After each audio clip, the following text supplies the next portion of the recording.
In the middle of the 1300s, in the Muslim lands of Khwarezm, in modern-day Uzbekistan, a young Mongol boy named Timur prepares to steal his neighbor's sheep. He is a clever and stealthy adversary to the shepherd, but this time, his luck will fail him.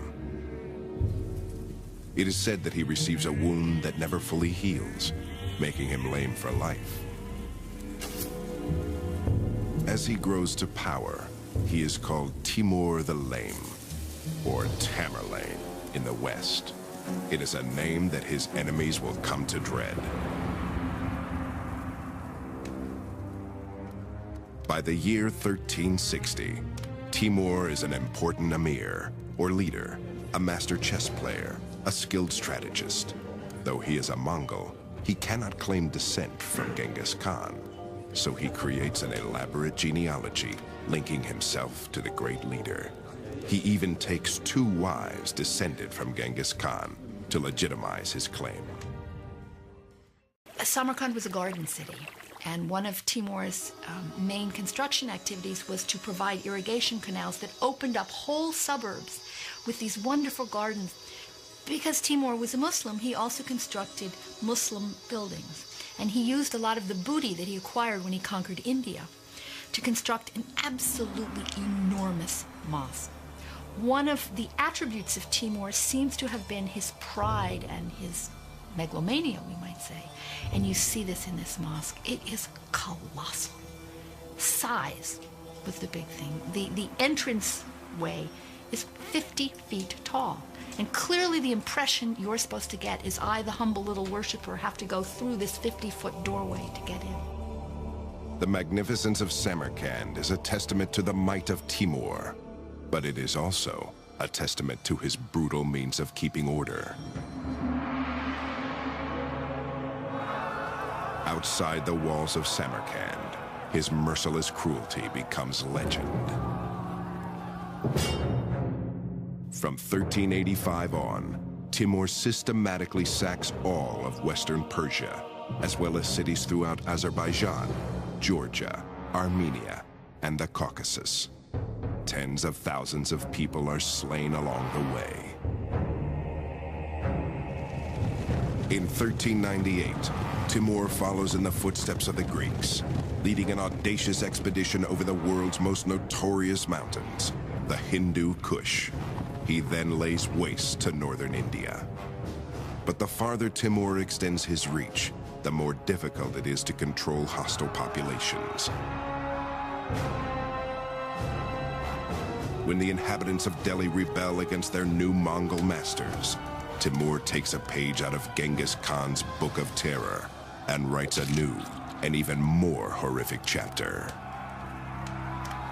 The reports that he cut off the heads of his victims and piled them into huge heaps occur so often that one can't help wondering whether this is not accurate and not just mere rhetoric, but it wouldn't account for the numbers, 70,000, 80,000.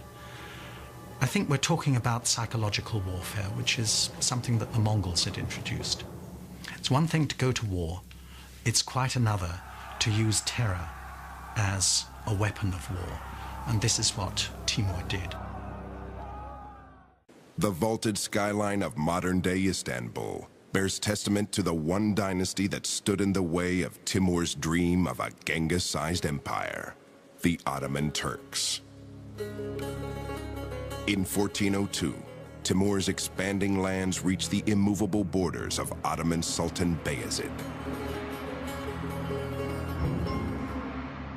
Proud to the point of arrogance, neither leader can tolerate the other. Timur even goes so far as to suggest Bayezid's mother is of dubious birth, meaning she is a whore. Bayezid can stand no more. Leading one of the finest armies in the world, the Sultan rides out of his fortress at Ankara to meet Timur's far smaller force. Confident and imposing, he knows little of the cunning genius of the Mongol Timur. Traveling off the beaten track, he catches the Sultan off guard. he lays siege to the Turkish stronghold, Ankara itself.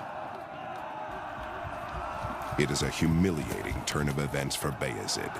He is forced to beat a hasty retreat to defend his city. When his weary troops finally arrive, they are no match for the well-rested Mongols. Even worse, in the heat of battle, an entire Turkish battalion defects to the Mongol side when they see a beloved prince fighting for Timur. Tricked, betrayed, and totally routed, Sultan Bayezid nobly refuses to leave the field of battle. He is determined to fight to the last, but he is captured and taken prisoner. The Ottoman defeat may taste sweet to Timur, but it is even more delicious to Christian Europe. Now, if you look at this on the grand strategic map of Eurasia at the time, the Ottoman sultans were poised to scoop up Constantinople. They had moved into Europe, they had encircled it, they were ready to begin the siege that would have destroyed the principal city of Eastern Christendom. And just then, that was their bad luck. Someone came knocking at their back door, and that was Timur. The reaction in Europe to the defeat of Bayezid Yildirim was unrestrained joy.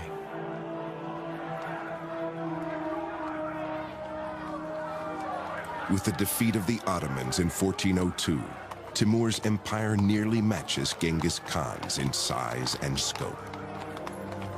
Predictably, it is not enough for the voracious conqueror. To secure his place in history, he must do his hero one better. And the only way to accomplish this is to take what Genghis could not: China. But like Genghis Khan, Timur mysteriously falls ill and dies on the march to China. In 1405, in Samarkand, he is laid to rest in a tomb as ornate as Genghis Khan's was simple. There's a curious story that as he lay dying, he said, "Do not disturb my grave, for if you do, a fate worse than me will fall upon you." And his grave was kept absolutely untouched until the 22nd of June 1941, when Soviet archaeologists opened the grave and found the skeleton of a tall man with a damaged hip. And on the 22nd of June 1941, Hitler launched his attack on Russia. And that was the signal for some 20 million Russians to perish in the following 4 years. So you could say that he had a long arm, and that long arm stretched right into the 20th century. Without the force of Timur's personality and leadership, his heirs are unable to hold the empire together. The Mongols begin to fade into history. Too small in number to rule their vast empire, they become assimilated into the cultures they conquer